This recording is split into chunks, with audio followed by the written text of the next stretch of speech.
And you can view your social interactions in two main ways. The first way is by viewing all of these by the incoming item or the incoming engagement.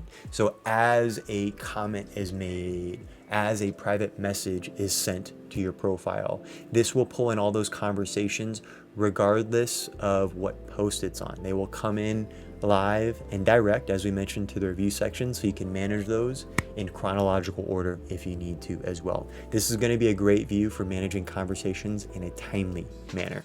The other view you have here is profile post. I can view comments by the post.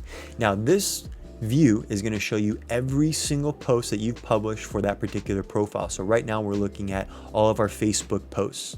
Now we can view specific types of posts in regards to platforms like Instagram and Facebook, where you can manage your ad comments and ad conversations. You can view these out specifically by ad posts or organic posts. You can also, on all platforms, view all of these posts within a particular date range as well too, so you can narrow down what you're seeing instead of seeing every single post. Now, when you're managing these per post, you're going to be looking at all comments as a whole, and you can see just a quick glance which posts have comments on this view as well too.